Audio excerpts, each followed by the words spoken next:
we are going to cover Canon's professional print and layout software now. Just to start off with the question that everybody always likes to know, which we ended with previously, is that this is a Mac and PC compatible software. Not only that, it is a software that runs as a standalone or as a plugin in Adobe Photoshop and Adobe Lightroom. It works the same in all three, but I'm going to be just showing it as a standalone. So let me drop out of this real quick. So actually, I'm going to switch to this because I want you to see it the way you're initially going to see when you launch. So when you first launch Professional Print and Layout, it's going to look basically like what you're seeing here. And just to kind of give you a lay of the land and how everything lays out, starting left to right, left and working our way right. On the left-hand side is our image library. This is where whatever images you're working on would appear. And you actually have the ability to move that. So the thumbnail library can be on the bottom, on the left, or if you're one of those wacky people that likes feeling crowded, you could put it over here on the right. I tend to work this way just because it allows me to kind of split up my thumbnail library here, my screen menu here, and then all of my driver settings and everything on the right hand side. This is my workspace. We'll get into how we adjust the workspace in just a few minutes. Directly below it is the menu that affects what's happening directly above it. And they're kind of self-explanatory if we're wanting to add pages, zoom in and out, show our page view, things like that. And then soft proofing, which I always keep soft proofing on. Soft proofing, as we get into it, is basically just giving you the ability to get a preview of exactly how, or not exactly, but a preview of what you should expect the image to look like based on the media settings that you've selected. I keep that on at all times just because if I have an image that I've dropped in and in my mind I'm printing on a Pro Luster or something like that, but I've got a matte profile selected, it's going to look really funky on my screen, not the way I expect it to, and it's going to force me to check and see why it looks really weird to make sure I've got the proper settings selected. One of the things I always like to do if I'm printing on a machine and I'm printing roll, I always like to switch this to the roll preview. That way I know exactly how it's coming off of the machine, and I know that I've got the proper orientation of the way that I want the image to appear. So I always switch it to a roll orientation. Now, when we get to the right-hand side, this is all of my driver settings, along with a few other fun things that give us a lot of control in terms of things we can do with gallery wraps and stuff like that. I'll start at the top and kind of work my way down, but I'm actually going to skip the very first thing. Stored settings we're actually going to come back to because it's kind of a specialty spot. It shares something in common with what we'll cover down below, but we'll get back to it. Next is just where we select our printer, so that's somewhat self-explanatory. The next one is probably the most important thing because it's the thing that most people miss right off the bat, layout mode. So I get a lot of people that they're working and they're like, I can only get one image. I can't figure out how to get one image, and they just go right past this. So if I click on this, this is where I would select multiple images auto nesting, which you don't get the roll view of that. You just get an ever expanding size of paper. As you can see, you could scroll down forever, and it allows you just to drag and drop images, and I'll show you that in a few minutes. And last but not least, gallery wrap, which we will also go into in a few minutes. So I'm going to go back to single image, and let's see. I'm going to bring some images in real quick. Now, there's multiple ways we can bring images in. You can literally drag and drop them into the thumbnail preview.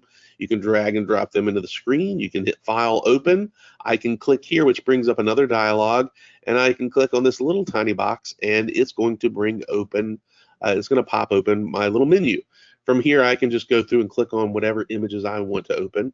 And now it's going to put it here, but it's also going to put it in my thumbnail preview. So I've got an image there, and while I'm at it, I'm going to actually just drag over my menu because I want to add a few extra images to work with. Let's give ourselves the full tourist experience. We've got our chef and all the different things we saw on our trip to Paris, and apparently we did part of Venice while we were in Paris, huh? So we've got a whole bunch of images over there. They're all dropped in. You can tell the image that I'm working with because it has the 1 in it. So that's the one that's selected. If I don't want that image there, just hit the minus and I'm back to 0. Now, one of the things I tell everybody is when you're working in this, if you're working with a single image, always try to select a paper size that's the same width as the size roll you have. Now, I'm not hooked to a printer right now, so if I were to hit get information, it's going to give me an error and say, oh, you're not hooked to a printer, there's no information to get. But if you were plugged into a printer, it would actually go to the printer and it would tell you exactly what paper's loaded and what size roll. In this scenario, I'm always working with a 24-inch paper. I like to work with a 24 by 36 type width. So let me go up and find my 24 by 36. There we go, just like that. And from here, if I wanted to work in borderless, I would just click borderless, and just like that, all I have to do is add an image and it's automatically borderless. But you say, well, Pete, what if I don't want it to be a borderless 24 by 36? What if I want it to be the other way instead, which I think would be an 18 by 24? Well, again, I can just click on the screen. It's just a left click, and it gives me the ability to affect the image that's in there. So I'm going to hit rotate, and I actually would want to rotate this way, which on our screen looks like it's upside down, but if you look at the roll orientation, this is the way. If you look at the roll orientation, this is the way it's coming off the roll, which means basically your printer is here and it's coming off the roll this way. So when it comes off of the printer, it's actually going to be facing the right direction. Now, if I just hover over the image, it actually shows me exactly what size it's going to be. With the bleed, it's an 18. Let me go back. With the bleed, it's a weird like 18.18 by 24 point something. So that's including the bleed. So once it's trimmed, it's going to be an 18 by 24, and the machine will actually trim it for you to that. So you don't have to worry about it. But it always gives a little bleed so that it can trim on the front edge and the back edge to make sure that it's a true borderless for you. So let me go back. I'm going to take that out, and we're going to turn borderless off. Now, the next thing down is our paper source. Now, if you have multiple roll units, which I highly recommend, I've got roll 1, roll 2, and the roll paper auto. Now, if I select the roll paper auto, what that does is if I go through, let me turn that off. If I select roll paper auto, what that does is if I were to go up here and I had 2 rolls of media loaded, like I've got ProLuster on roll 1, for example, and a canvas on roll 2. If I selected the canvas, then it would go through and say, hey, he's got canvas loaded on roll 2, and it would automatically switch to the appropriate roll based on the media that I selected. So if I leave it on auto and select the media up here, it's automatically going to switch to the roll that's appropriate for it. Or you could just select the specific roll you want, or if you're working with cut sheets, you can select cut sheet. I'm going to stay on roll 1 just to keep things simple. Whenever you select a roll, it's automatically going to launch this dialog. It's the exact same dialog I get if I click this button right here. This is just giving me the ability to verify what's loaded. My machine is a 24-inch, so that's the largest I could put. But I could potentially have like a 17-inch roll, a 12-inch roll. There's all different sizes. It also gives me the ability to determine whether I want it to automatic cut, not cut, or print with a cut guideline. Those options, if I click no, what it's going to do is it's going to print. Then the print's just going to hang there, and your machine's going to beep. And you'd walk over and say, would you like to cut now? And then you would push yes on the control panel and it would cut. If you put print with guideline, then it will not cut at all. What it's going to do is it's going to print. It's going to advance the paper a little bit and put a dotted line where you would actually cut with scissors with that dotted line. You say, well, Pete, why would I do that? Well, there's certain papers like metallic papers that have a lot of have a coating on them that can create a lot of dust in the machine. So that may be a reason. You may say, I don't want to wear my blade out, gum it up with an adhesive, or wear it out with canvases. So those are reasons you might want to do that. I tend to keep it on yes. And then another very important button is this no top bottom space save paper. So by clicking this, what happens is, let's say I am doing some nesting and I've got images laid out loosely on the page.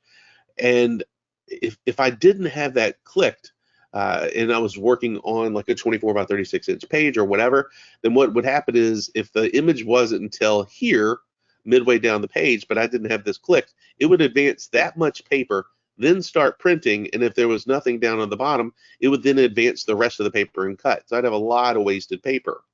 However, if I wanted it just to only use as much paper as what I've got printed, then it would basically, if my first image, in fact, let me just drop an image in to kind of show you. Let me hit cancel. Let me add an image. And let's say we just had our image like this. So if I had this selected, then what it would do is it would skip all this, so it would not advance the paper, and it would just go ahead and just start printing here. And when it was done, it would trim right there. But if you said, well, Pete, I actually want this image to be, I want it to be presented this way where there's a white border all the way around it, then you would want to make sure you turn that off. Now you're advancing the page, printing the image and advancing the page, and now it looks like it has a white border all the way around it. So kind of depending on what your goals are, or whether or not you're going to do that. I tend to keep it here because most of the time I'm trimming these to whatever size I need. So that's where, and I just don't want to waste a lot of paper. So I'm going to hit OK. Now, what you did see there was I actually moved this image around. So you have the freedom and ability to move that around. That's going to come into play in a few minutes as we work our way down the page. So let's jump on down. When we get into our quality settings, you've got high, highest, and standard. I tend to print a lot of stuff in standard unless I'm printing something that has a lot of white. So with the Pro Series, if I'm using the Pro Series, it's got Chroma Optimizer in the 12 ink machine, and in the standard setting, it doesn't use the Chroma Optimizer. It automatically turns it off. So if I've got something that has white in it and I want to make sure that I don't have any bronzing or metamerization, I'm going to go to high or highest. When I look at high and highest side by side, they almost look identical to me, so I tend to stay on high. It's quite a bit faster than highest and uses a little less ink, but looks spectacular. So if I'm printing something on a gloss and there's light colors in it or whites in it, I will be on high so that I can make sure I've got that Chroma Optimizer. Then we've got our clear coding. That's how that's going to use that Chroma Optimizer. So in this scenario, if I'm on auto, what it's going to do is it's going to put Chroma Optimizer down on the entire printed area only. So it's going to cover, it's basically going to do a clear coding of the Chroma Optimizer, which is treating those areas that have very light coverage or zero coverage of ink so that you have the same reflectivity and density. However, if I put it on overall, then what it's going to do is it's not only going to coat this part of the image, it's going to coat all of this as well. Now you may say, well, Pete, why on earth would I coat all of this with Chroma Optimizer instead of just the printed part? Well, again, if you were deciding, hey, I want this to be the presentation of the image, it gives you the ability to say, I want my presentation to match the reflectivity and density. So in that scenario, you would probably want to go ahead and put Chroma Optimizer on all of this as well. It's just an option that we give you. It's not something that you have to use. We will scroll on down. Now we get into our layout areas. Now, the layouts to me really apply more to when we get into our multi-images. So I'm going to go into multiple images. And guys, I'm kind of cruising through this because we've got a lot of information and still several pieces of software to discuss. So I'm going to go through this quickly, and I'll hit on other subjects more specifically if I miss something that you have questions about. Now, notice when I look at this image right now, I've got an image, but within the image, the red box shows me the outline of where the actual box for the image is, and I've got white space on either side. So again, if I left click within that box, I've got the ability to go through and say, do I want to fit image to slot, which means I'm showing the entire image, or fill slot with image. Now it's actually going to crop it just a little bit. So I can click on my crop box, and it actually shows me the image, and I can actually go through, and the grid that I'm putting down matches the exact aspect ratio of the box that I have up there. So I can actually move it up and down to decide where I want it to crop. Or if I only want to show a portion of the image, I can actually go in and say, I really only want that. And I can hit OK. And just like that, now I've got a nice tighter version of the image. Well, let's say I want a specific size. I can actually go in and select from a bunch of different preset sizes that are in there, or I can go to the very, very bottom, which is a long way down, and I can hit specify custom size, and I can actually create a custom size by hitting add, naming it, and then going here and putting in the width and the height that I want. I'm not going to do that right now, but you can see the many sizes that I've already done. So that's one way that I could add a custom size. The other option I have is I can literally, I'm going to get rid of this image. I can literally go in and just move it to the size I want, or I can come over here. Now we're back to this little section that I was talking about, and I can turn off the maintain aspect ratio, and I can say specify slot size, and I can say I want it to be an 8 by 10. And just like that, this is now an 8 by 10. Now, if I wanted to go through and create a package, so let's say I'm a photographer and I sell a package that is 1 8 by 10 and 2 5 by 7s.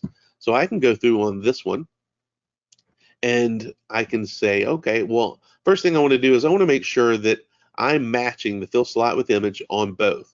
So I'm going to do that on both, fill slot with image, and I'm going to make this one a 5 by 7, just like that. I've got a 5 by 7. Now, what's really cool is if I'm doing 2 5 by 7s, I can actually right-click, copy, and right-click, paste. And now I've got 2 5 by 7 boxes. You can use keyboard shortcuts as well, so Command C, Command V, or Control C, Control V, depending on whether you're Mac or PC. Now I've got those 2 5 by 7s and an 8 by 10. And you can rotate these and turn them however you want. So if I wanted to rotate the box, I could just go in, and I'm actually going to right-click, rotate, right. So, and you'd say, well, why, Pete, when this menu came up, why didn't you do the rotate there? This rotates the image. So if you left-click, it gives you the ability to control the image in the slide. If I right-click, it actually controls the slide itself. So that's why I right-clicked and did rotate right. If I rotate left, it takes it back. So I'll rotate right, and there we go. Now, I have the ability to add more. I'm not going to spend a ton of time doing this in terms of filling up the space completely, but I could add more in there. So now I kind of want to go through and align these a little bit. So I'm going to align, let's see, vertically. Nope. Align horizontally. Nope, don't want to do that either. I had it right the first time. Align centers. Nope, hold on. Now I've got them. There we go. Okay. I'm going to align those. So I need to actually align these two. So I'm going to click the ones I want to align, and I'm going to hit center. Oh, I just screwed that up again. I don't want to center them. Let's see, Control Z, Control Z. There we go. Align vertically. Promise I'll get this. Horizontals. There, okay. So those are horizontally aligned with each other, and now I can move those over. Now, unfortunately, I don't have the ability to group those and then say, okay, now align that grouping with this. I don't have the ability to do that, but they are aligned. And what I can do is tell that, that, hey, I want you 1 inch from the top. So that's going to move that one up. And now it's, let's see, click you, 1, hit enter, there. Now it's 1 inch from the top. And I want this to also be 1 inch from the top. So now I know that those are both aligned. So now when I print that, it's going to do, I can just do one cut all the way across, and that's aligned perfectly. So now I've got this package done. I've got my 1 8 by 10 and my 2 5 by 7s. I've gone through and done all the alignments and everything that I want. Well, let's say this is something that I'm going to use a lot. This is a package that I sell a lot. So I can actually go through and let's see, click on Layout Management, and I'm going to call this Package ABC. Maybe that's what we call it. And when I hit Add and hit OK, Now you'll notice package ABC is one of the package options I have. So if I was going through and somebody bought a package and it was package ABC, I could literally just go under my registered layouts, pick package ABC, and then I could just drop my images right in. And I can mix and match, so I can actually do that one and that one if I want. And I got my package ABC with my 8x10 and my 2 5x7s ready to go. Now, earlier I said that there's something up here that ties into something down here. So what this does with creating the package from what's here is it gives me just the orientation and the slot management in terms of how the slots work, whether the image fills the slot or fits the slot and those kinds of things, the orientation, where it lands and all that fun stuff. But what the one at the top does is if I actually save it here, if I were to name, actually, let's go add from history. If I actually go here and add it, I can actually add it from being printed, or I can create a new one. But if I actually go through and create it here, what it's actually going to do is, in addition to having the sizes and the placement and things like that, it's actually going to save the type of paper and everything like that, the ICC profiles, all the different things that I may have associated with the specific print job. So now if I go from up here, it's going to say, okay, well, every time I use that package, it's with a specific paper. So if package ABC had the ability to be on a luster paper, or package ABC only came on a matte paper, I could actually do it up here to where that was on a specific paper and it was associated that way. So it just gives it a few more settings than what you would normally have. All right, so we're going to scroll down a little bit further. Down here we get into our differences between modes, color modes. So you got your ICC profile that would be associated directly within the media that's there, and that's something that's going to be shown in media configuration tool later on, how to associate an ICC profile so that this automatically sees it. Driver matching, no color correction, and black and white photo. And this is great if you're doing black and whites where you only want black inks used. You can click on this and it's using very little of any color inks at all. So you get a good true black and white. Your printer profiles, you can go through here if you want to mess around a little bit and say, you know what, I don't like how that profile for that media is looking. Let me try a slightly different one. So if you were printing on a satin photo paper and you wanted a little more pop and you said, let me try Pro Platinum and see if it gives me a better profile, you can. Auto usually does a really good job. And then you've got rendering intent, which gives you the ability to choose how you want the image to look at colors that may be slightly out of gamut. And that's another whole deep dive, but perceptual for photos is usually really great. Relative color metric is used a little bit more in commercial applications, but that's a deep dive type thing. And then using black point compensation, I'm a big fan of keeping that on. To me, I call that the Canon setting. That's your photographer setting, because Canon takes a very different approach on printing than some other printing companies in terms of how we see shadows and blacks. Some of our competition says we want the deepest, richest, darkest black we could possibly get, and we get a deeper, richer, darker black than Canon can. Well, that's not actually true. Black is black. We can put a deep, rich, dark black on our paper if we want. But what we've always said was, look, our photographer, we make cameras. We're a camera company. So when a photographer takes a picture and there's a shadow area that appears to be mostly black, but there's detail in that black, if we turn that black as possible, then we're going to lose all that detail.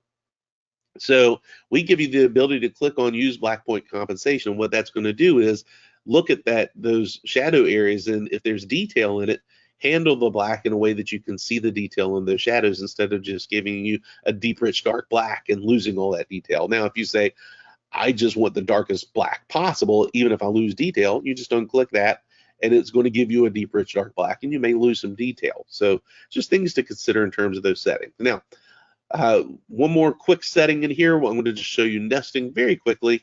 Let me drop these images out. So let's say I just drag and drop an image in, and I'm going to zoom way out so you can kind of see. Let's delete this, and I can go through and just drop several different images in and size them just kind of randomly. Let's go really small with that one and really small with that one.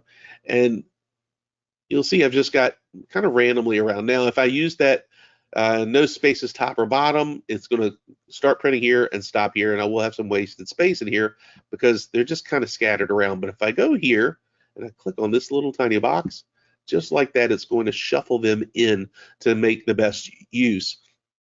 And if I were to print right now, it would just stop and cut right here. I don't really have to hit no spaces top or bottom on this one because it knows when we're in nesting mode to, as soon as it's finished printing and it's seen the last image, to go ahead and cut. So this is kind of our nesting mode. Now, there are definitely some softwares that have some RIP softwares that have much more advanced nesting than we do that give you options. Those softwares usually cost hundreds, if not thousands of dollars.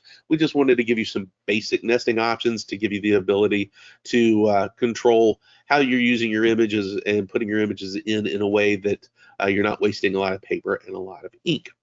All right, let me drop these off real quick. And we're going to go into our gallery wrap mode. Again, we're going to go kind of on cruise control. So let's say we are doing a gallery wrap of this image. So there's two different panels. You'll notice our view kind of changed. We've got our panel view and our print view. So this is actually showing you how the image is actually going to print and what you're seeing. So here we actually have the ability to choose our panel layout. I'm going to come back to that in a minute. But let's say we are doing a 20 by 16, nice width there. Now, I'm actually going to go back real quick. Let me go out of this. I want to make sure I'm on an appropriate size. That's what we didn't do yet. We need to go through and we need to select a 24. Let's choose a 24-inch width so that it's giving us a full size page. Let's do a 24 by 24. And now we can choose gallery wrap. Okay. So if I go in and look at preview now, there we go. Now I'm a 24-inch size, and you can change this to 24 by 20 or whatever you want. But I'm choosing 24 by 24 just to give us a nice working space. So in my panel view, this is actually showing me where my wrap is. Now I have the ability, I can choose 1.5 inch wrap if I want. I can choose specify custom depth. This is where you're basically telling it the size rail you're using or the wood that you're using, whether it's the Go frame system that Lexjet sells that we absolutely love, or another custom bar that you're making yourselves. You're choosing the width you want. You know, the Go frames are a 1.5 inch rail. I think they have the 7.5 or 0.75 as well. So I'm going to turn off the fold marks because that's going to get me a little closer onto my page there, and it's actually going to print to where it comes right onto the edge. So, and I don't necessarily need crop marks all the way around. So I'm going to go through and look at my different options here. Now, the additional extension area here, this is saying, okay, I'm doing 1.5 inches all the way around to handle the rails. And then I'm giving another 0.194. That's kind of our default. So that means it's actually going that much further around so that it wraps around the backside as well. And then you also have the white that's on the page also to be able to use. Next are my frame edge styles. So I can use continuous where it just stretches the image. I can use continuous soft where it stretches the image, but then makes the part that goes around the rail soft. I can do mirrored edge, which basically takes it to the very edge and then mirrors it off. I can do mirrored soft. This is my personal favorite. So it mirrors it, it takes the image, flips it on that side, flips it on that side, flips it here, flips it there, but then also gives it a soft focus. I love that one. Or you can just go straight white edge, straight black edge. So you really have a lot of options. Again, I'm a big fan of the mirrored soft. So that's really cool. This is one way of doing a standard gallery wrap. Now, what's really cool is I can get into the panel layouts. So I'm going to change this back to an 8 by 10.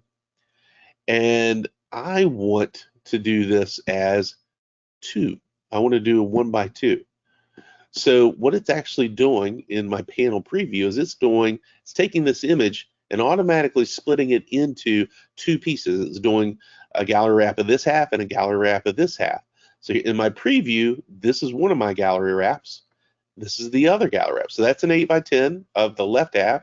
That's an 8 by 10 of the right half. And then together, that's what it's going to look like. So it very quickly and easily gave me 2 gallery wraps finished and ready to go. If I wanted to go 3 by 3. Now I've got 9 gallery wraps. Boom, boom, boom, boom, boom, that you put on your wall. It's not almost like a window pane. So I've got 9 8 by 10s. I've taken that image and automatically done 9 8 by 10s. I can go up here and do a preview of each piece of exactly how they're going to go. And individually, I can go through if I say, you know what, in this scenario, I don't think I like that. I think I would rather actually switch it to have a solid black instead, because I don't want to have a mirrored edge where the image kind of starts there and then all the stops there and then all of a sudden starts. So now when I do that, if I go up here, they're all going to have that solid black edge. So you again have the abilities to go through and change all of those effects as you're working on everything. All right, I know we're running tight on time, so I'm going to wrap up with one last thing. This is probably one of the coolest things that I think is in our software that a lot of people don't realize is there. When we get into our color settings, I typically tell people not to mess with this section much right here, only because, yes, I can affect the color and the brightness and stuff like this, but here's the problem. This is sticky. So if you go through and make all these changes and adjust all this stuff, and you forget to return it to its defaults, and then you bring another, you close the software completely, and you bring something back up later and you bring an image in, all these settings are going to be screwed up. They'll stick, they'll stay just like that, and you'll print that image and it may not look the way you want. So you always, if you're going to use this, return to your defaults. But to me, if you're bringing your image in, you're printing a photograph or whatever in, you probably should have already made all these settings and adjustments in Photoshop or Lightroom to begin with. So I tend to tell everybody to skip that. But what I do like to show people is pattern printing. So this is a super advanced feature to me that I absolutely love.